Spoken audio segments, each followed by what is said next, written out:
plastic allow you to pay any business who normally does not accept credit cards. Because the reason most people don't want to accept credit cards, one is because you could do a chargeback, right? You as the receiver, right?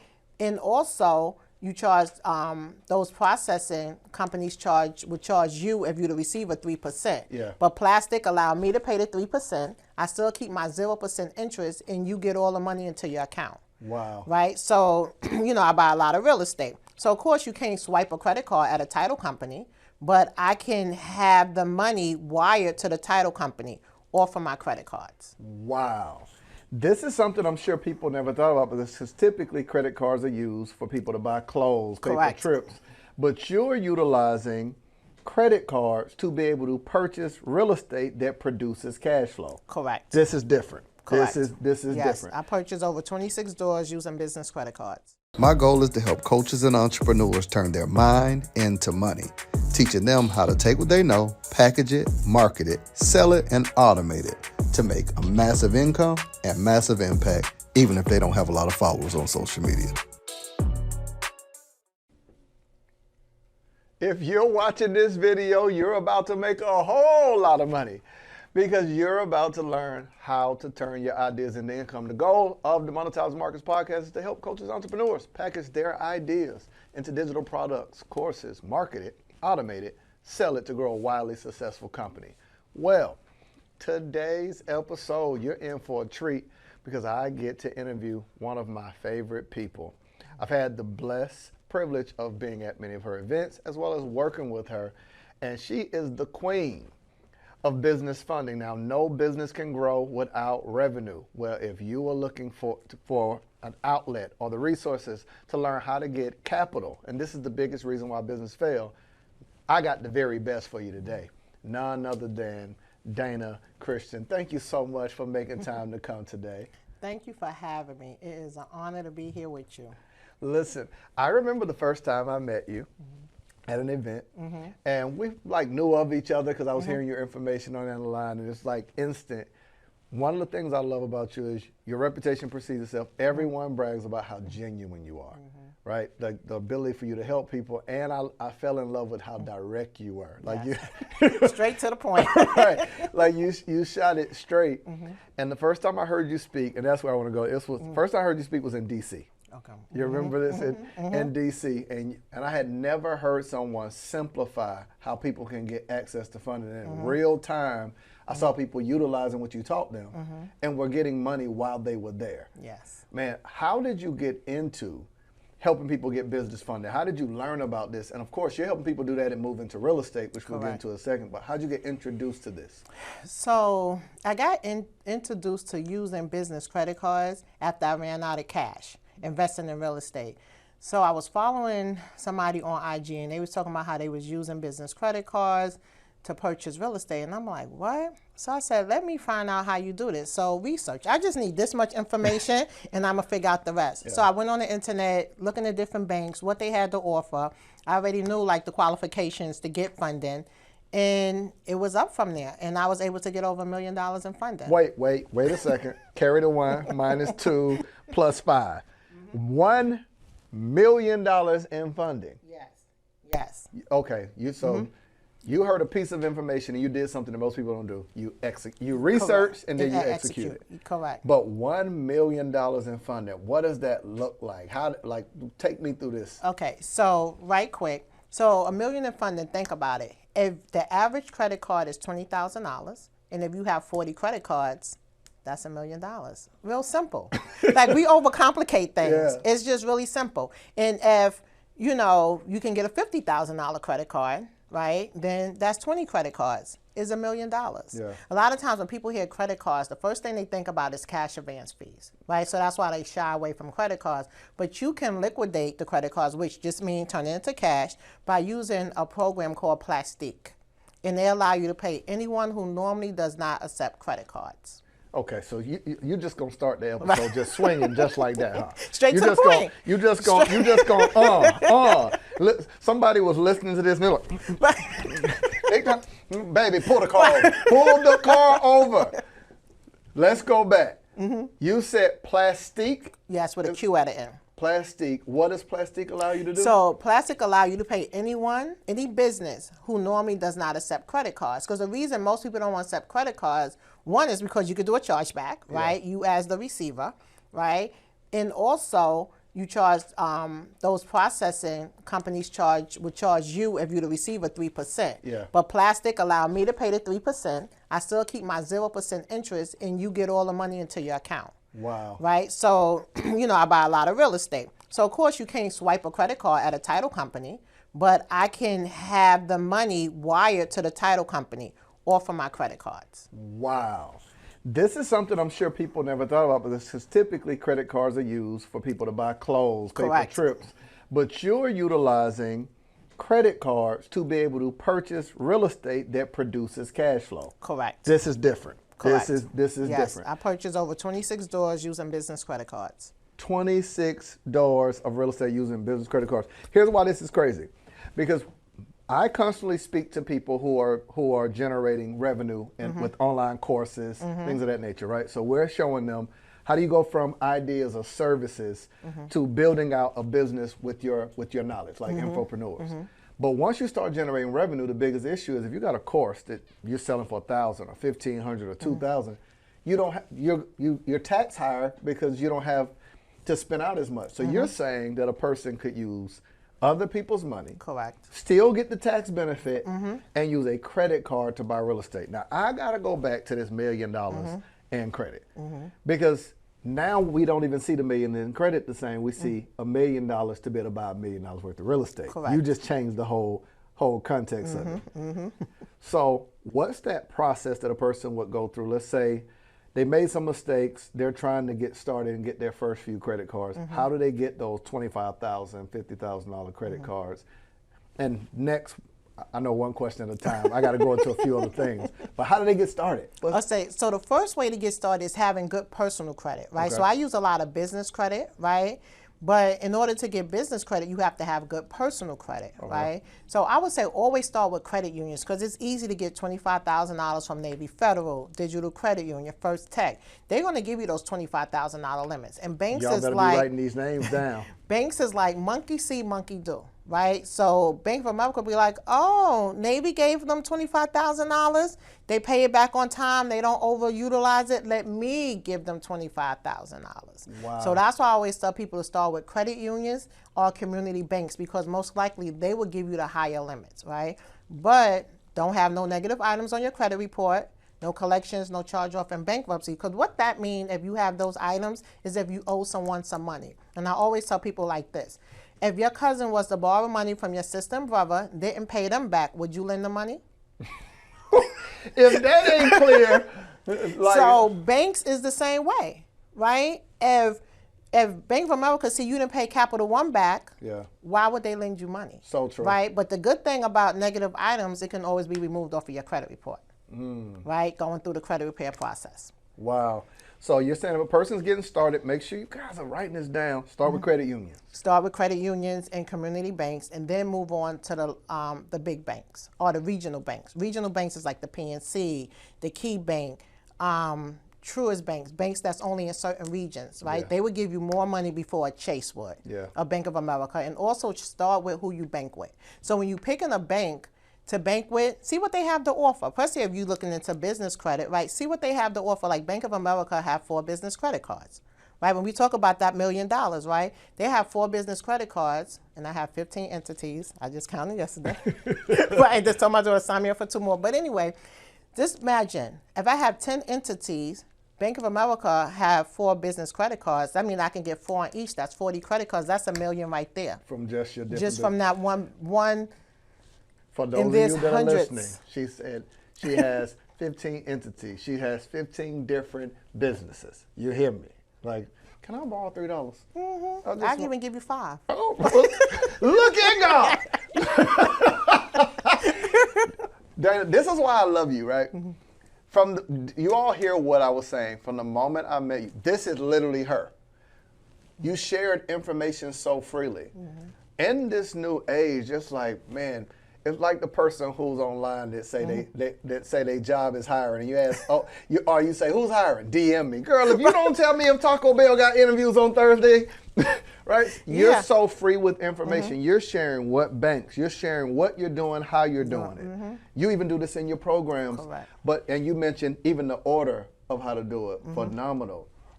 Do you remember like that first property you bought? Like if you went back, like what? So the first property I bought was in 2006. And it was a fix and flip here in Atlanta. And watching that HGTV, we just knew. We bought this house for $104,000, put $100,000 in it. We was going to sell it for $400,000. Clearly, that was not the case. Right? We made about $17,000, but I was like, you know what? We're going to go into buying homes, right? Because we didn't have any guidance back there. It wasn't the internet, so we was just trying to figure things out. So then we went into buying whole. So we bought 4 rental properties, ran out of money. So my plan was to continue working, and I had a tax business, and just, you know, save $20,000 a year, buy a property.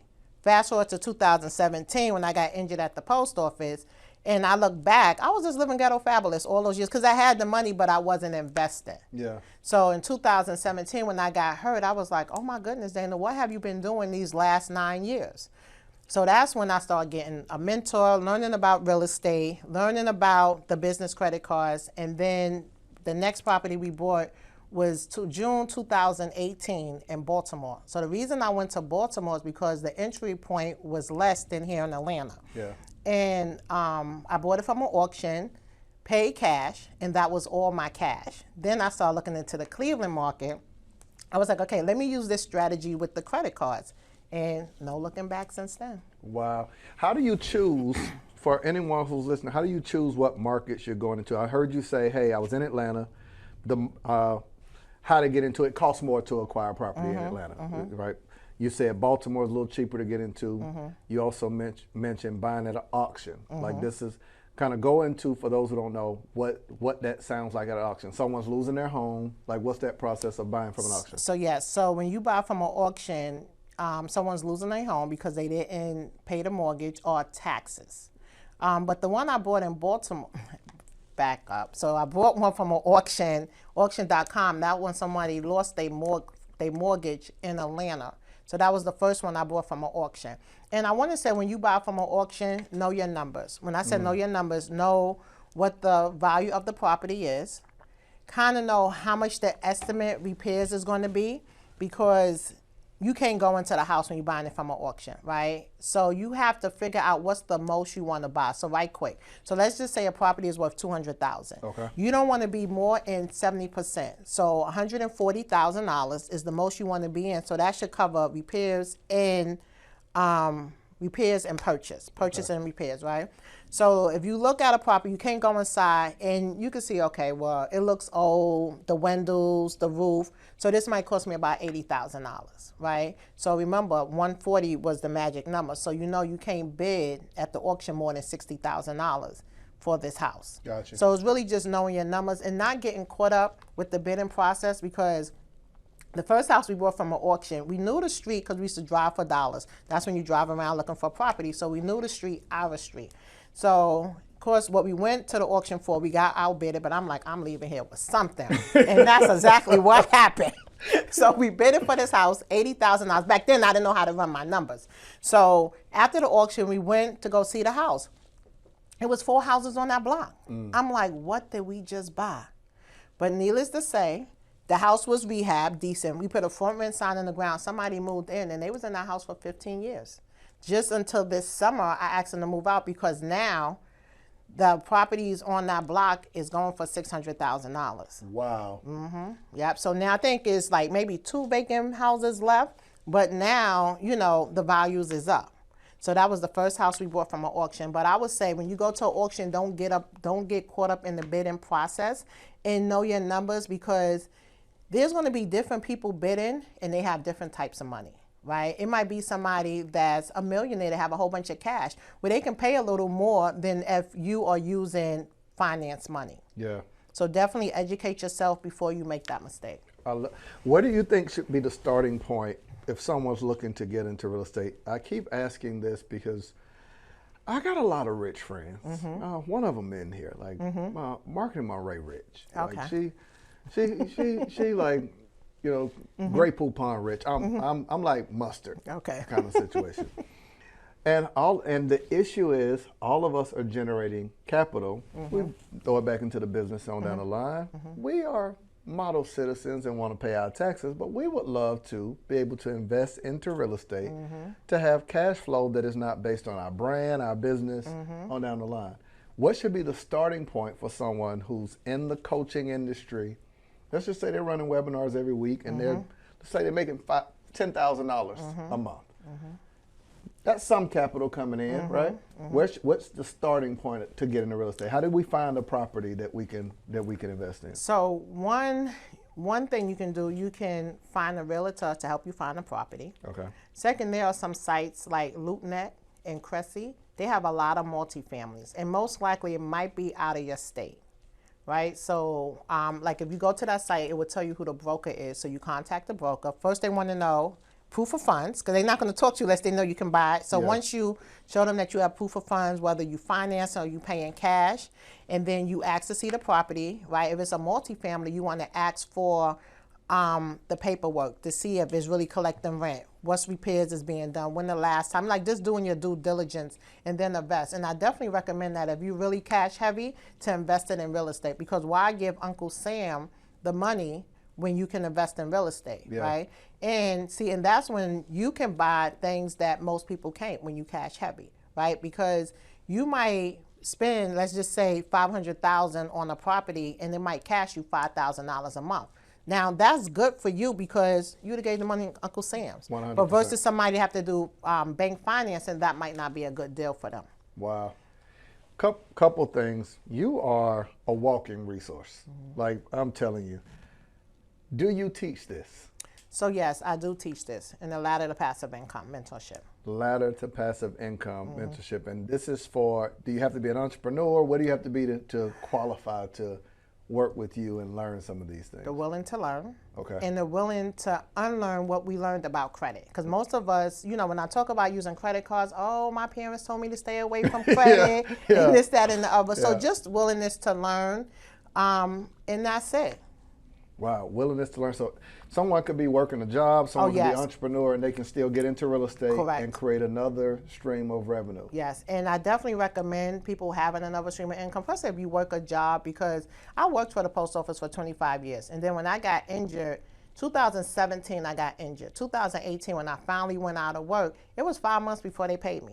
Wow. Most people cannot survive 5 months, but because I had my rental properties, because I had my tax businesses, that's why I was okay. And that's what really made me want to teach other people, because I thought about how many people I knew that was still working injured but couldn't afford to report it because they knew they was going to be out of work for months. Yeah. So that's what kind of started me to teaching about, receiving passive income. So that's why it's called the ladder, because it's a process getting up there, right? You start with your credit, you get access to funding, and then you invest in real estate or another stream of passive income. I love this already.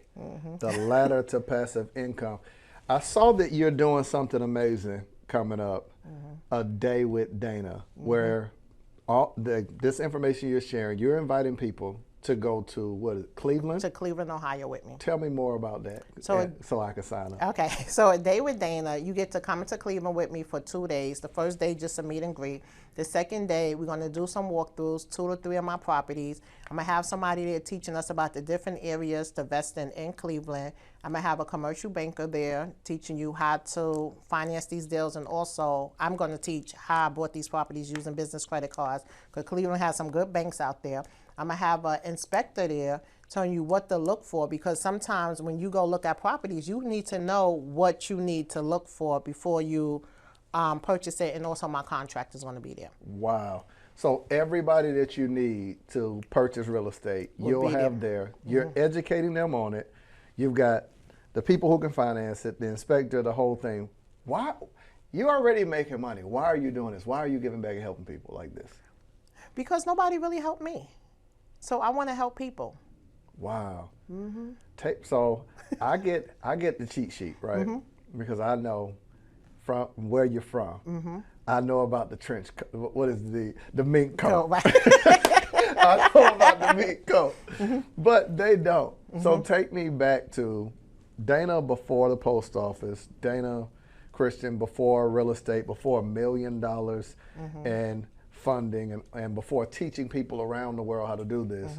What's your starting point? Like, where are you from? What brought you from there to here? So I'm from New York City. I grew up in the Grand Projects. By the age of 17, I had 2 daughters, dropped out of high school, kids' father on drugs. My mom didn't help out. Even when we go outside, she used to scream out the window, "Come get these kids." So she didn't babysit nothing, right? So I started there, and I remember, so my turning point was when I was 19, I was about 18 years old. I had one daughter, was about almost 2, and the youngest one was about 6 months. And I needed 2 boxes of Pampers. I had enough money for 1 box of Pampers. And I went in the bathroom and I cried because I'm like, this stress is too much. I was about to commit suicide. And my oldest daughter banging on the bathroom door. So I came out because I'm like, if I kill myself, who going to take care of them? And I was like, this is the last time I'm ever going to experience this. And that was the last time. Things has been hard, right, since then. And I was receiving welfare, so I had a sister that was 1 year older than me. So I went to Kentucky Fried Chicken, got a job in her name so I could still keep my welfare.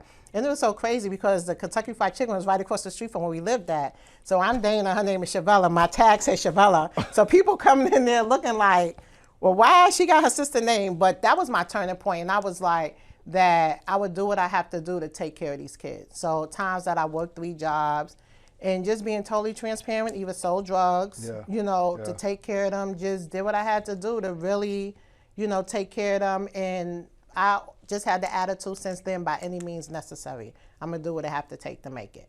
Wow. And never really, after that point, never really thought about what I was going through. Even when there was times I was working 3 jobs, 5 shifts in a row. And one time my house even caught on fire with the girls' home.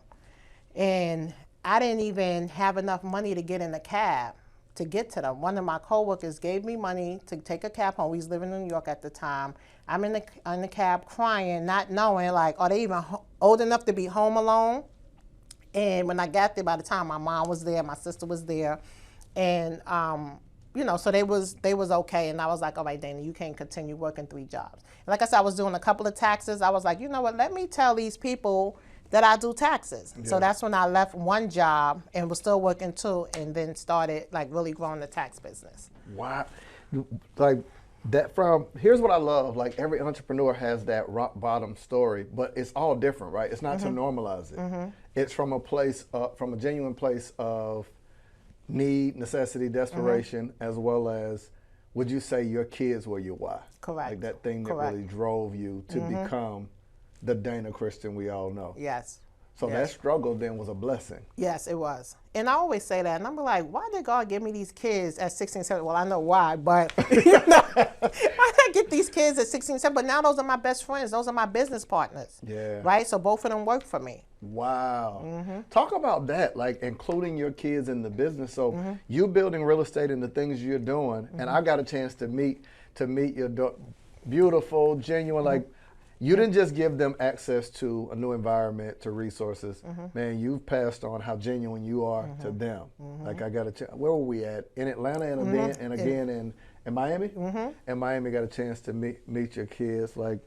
How'd you end up in Atlanta, and what are some of those? I'm sure, do they have memories of that struggle? So no, and they don't have memories of struggling. And my youngest daughter, she does credit repair, and she even said that she don't have a struggle story. Yeah. And I was like, it's okay not to have a struggle, story, because I always talk to them about the things I went through and stuff like that. So they don't have that struggle story. My oldest daughter, Fatima, which is my assistant. So once I went out of work from the post office and I knew I was going to ramp up my business, I needed an assistant. So her baby at the time was maybe about 6 months. So I asked her, I was like, do you want to come work for me, and quit your job? So she was like, oh, okay, yeah. So that's how she started working with me. At the same time, I told her to start another business. So she started setting up entities for people. Wow. Because at first I was like, I don't know how much I'm going to be able to pay her. So, she needed another source of income.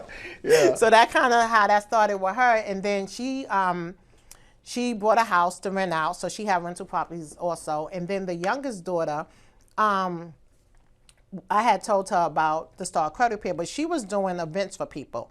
But I was like, Shay, why don't you take over the credit repair business?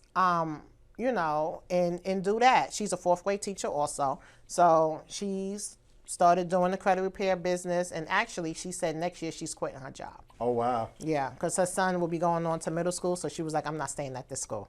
She was like, I love these kids, but it's time to go. Here's what, if nobody else says it, you've got to do. Most entrepreneurs struggle with celebrating themselves, right? Like, I don't know why I think that we just don't have that internal scoreboard where some people would ride off into the sunset and settle. Something different is built inside of an entrepreneur that keeps going. Do you pause to celebrate how far you've come? Not really, because I don't see myself as other people see me. I still see myself as the high school dropout, that teenage mom. Wow. The kid's father that was on drugs, and everybody talking about me in the projects. So I kind of still see myself as that person. So I don't really get to celebrate who I am or really see myself as other people see me. Wow. Well, I will tell you, people, every room I'm in, everyone knows Dana's it, right? When you talk about funding, when you talk about real estate, just business, right? Just your mind as well as your character. And the thing I can say that you should pause and celebrate, if it's not yourself, is look at what you created for your kids, right? You've eliminated the ability to have a struggle story based on you surviving your struggle. So to get to a place where you can even look at your kid and say, quit your job, when you had to use your sister's name to get a job. Yes. Like, just think about that journey. And it's like, man, we always talk about generational curses and things of that nature. But something in our culture makes us think that we don't qualify if we don't have a struggle story. But it's like, isn't that why we're working to eliminate a struggle for the next generation? And you've successfully done that. Now, I do have to say this. You're not only eliminating that for your kids, you're mentoring and helping other people. Correct. Create wealth. I saw you did a challenge or something like that where several people were able to get funding in real time. So you're not doing the stuff where you teach the information, they get off and leave. In real time, while you're on there teaching, you're walking people through getting funding in real time. That's I think different. they got over $1 million in funding. I got people. Wow, wow. So you're showing them how to apply for cards, how to get access to it, the education surrounding financial literacy. Yeah, and I always tell people, it's no big secret for funding, right? It's really just having good credit. And when we say good credit, people automatically think, oh, 800 credit score. No, 680 is considered good, right? So it's just a matter of not having no negative items and having your utilization under 30% and no late payments. And you can get funding. Wow. What I would ask, I know you're doing mentorship. I know that people can work with you. I see what you're doing with the multiple businesses. What haven't you done that you want to do? What's on Dana's dream list? So what I want to do is ride on a yacht to Bahamas and spend the night on the yacht and stay out there for 3 days. Oh, I love that. Yeah, that's the only thing that I could think that I want to, really do, that I plan on doing this summer. Go. Right. Where you leaving from? Miami? From Miami. Yeah. And just sleep on the yacht for like 3 days. And it's so crazy because I can't swim. So I will be sleeping with my life vest on just in case. But I love the water. Yeah. But I love the water. I absolutely love it. You're like, I'm going to get on this yacht. I can't swim. Yeah. I saw you did something amazing. I keep championing it because I think, it's great what you're doing for your kids. I saw with your son with the car, right? Like, why does it mean so much to you to create these moments and memories? And then I saw you with the grandkids and travel. That's so important to give experiences, but is that the driving force to? So, for my son, right? So I have a 19-year-old son, and he's 6'5", and that's my little baby, right? But I just want him to have the best life that he can possibly have, because it's rough out there as a man. Yeah. So as he, growing up, and I said until he get 21, I want him to live his best life. Yeah. And, I can do it for him, which me and my husband fight over it. I said, but I understand the importance of him being responsible, right? But at the same time, I want him to look back and be like, my mom is the best. Yeah. Whatever he want, He can handle it. That's how it's supposed. I met your husband, very nice, very chill, but he can't say much because I did see you get that Lamborghini truck for him now. Yeah, right. Now you're like, you talking about me buying him, but you got the Lambo truck outside. Is that one of those things that, like, everybody has their own thing that they celebrate love? Like, I'm obsessed with watches, right? Watches are my thing. A few other things. Is that your thing, like being able to do for the people you love? Yes. Being able to do, to shower them with gifts. And really vacation, I prefer, right? Because a lot of times kids won't remember gifts, but they're going to remember vacations. Yeah. Right? I rented a mansion. For Christmas. We was in Orlando. So my grandson was like, Grandma's rich. I said, that's right, baby.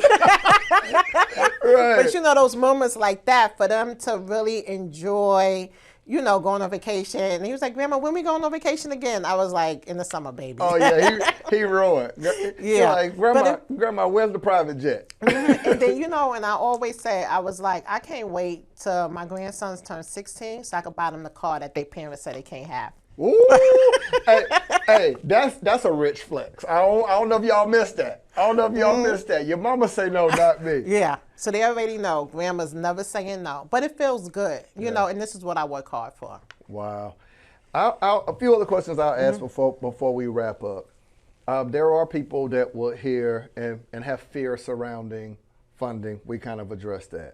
There are people who have this fear surrounding, hey, how do I make sure I don't lose money? And you talked about that formula for that. What do you feel like are those missing pieces that nobody else is telling that you've experienced? Like, hey, like your horror story, hey, did this bad deal, would have done this different. And I'm gonna connect these two together, right? Like, bad decision you made in real estate and the best decision you made. Because those are two things that I think people can follow. They can follow from what some would call your failures, but it's really a learned lesson, and from your success. So what would you say has been your greatest failure or learned lesson in real estate and your biggest success? So I would say my greatest failure is not listening to my realtor that was in a market that I was investing in. Because when I was rehabbing a house, she told me not to do something and it cost me $30,000. That's a big lesson. Yeah. It cost me $30,000. She said, do not add a second bathroom upstairs. She said, because the people in this area, they're not used to it. But I'm thinking, in Atlanta, I have my own bathroom. I'm thinking, well, in the master suite, they want their own bathroom, and it would sell faster. The permits held us up. So the house wasn't ready till November. We done missed the spring and summer market. And then I had to sell less than $30,000 than I wanted to sell it for. Wow. A $30,000 lesson based on just not listening. Not listening, yeah. And what would you say is that one that you was like, now that property, when I did that's your biggest success? So my biggest success, I would say, is just investing in other markets, right? And not being scared, because when you don't know anyone, when I went to Cleveland, I didn't know anyone. So I had to go out there and build relationships with people. Wow.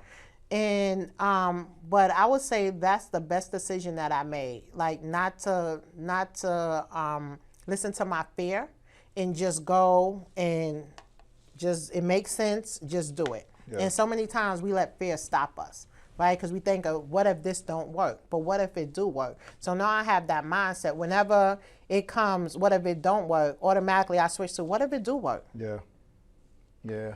To be able to go, like, because you were talking about Cleveland and all these different areas. I think everything you said today has been like a master class. I'm serious, it's refreshing. How can people connect with you? Like, if they're anything like me, I'm interviewing you and I don't want the learning to stop. So how do we continue to learn from you, whether we are in the starting place of trying to acquire our first property, whether we're trying to find our next, whether we're trying to find funding? How do people connect with you? Well, I'm always going to tell people to connect for free, right? On IG, I am Dana Christian. And every Thursday, I have a webinar, 100K Blueprint, where I will teach you how to fix your credit, how to get 100K in funding, and how to make 100K a year. Wow, every Thursday you're teaching Every Thursday at 7 o'clock, I'm teaching for free. So before anybody spend any money, come for the free stuff. Wow. And so you said that's the first stop, and you've got something coming up When is the Day with Dana? June 2nd and 3rd, A Day with Dana in Cleveland, Ohio. June 2nd and 3rd. At the time of watching this, you got plenty of time. So at the time of filming this, we're in the month of March, right? So we got plenty of time for them to hear it, get plugged in. I'm definitely going to have to pull up to make sure that I come spend the day with Dana. So let's just predictions. What's next? Like what do you see that's next for Dana? I know that the big dream you have for yourself is to spend some time on the water with your life vest on. But what's next in business? What's that big goal of what you want to do next? So my next big goal is, I really don't have a number on units, but I want more apartment buildings. Gotcha. So that's my goal, because I want more passive income, because I'm getting older, right? I'm 37 now. So so another 2 years, then, I just want to ease back from the whole social media, the teaching, and really just enjoy my life. I love it. Well, you are definitely making a massive impact. You have on me. I'm honored to be in relationship with you. I'm thankful that you made time to come here today to share. Like you one of those people that was on my dream list. And I didn't want to bother you too, right? So I was like, man, I'm pretty sure she's busy and I see all that you're doing. So you immediately was like, yeah, no problem at all. Thank you for making time to not just come and sit with me, but to add value and share your resources, websites, banks. Make sure you connect with Dana Christian, the queen of funding, if you know that you're trying to get funding to be able to grow your business or invest in real estate. There's nobody better to do it with. Until next time, if you need me, you know where to find me. I'll be over here minding my online business. See you in the next episode.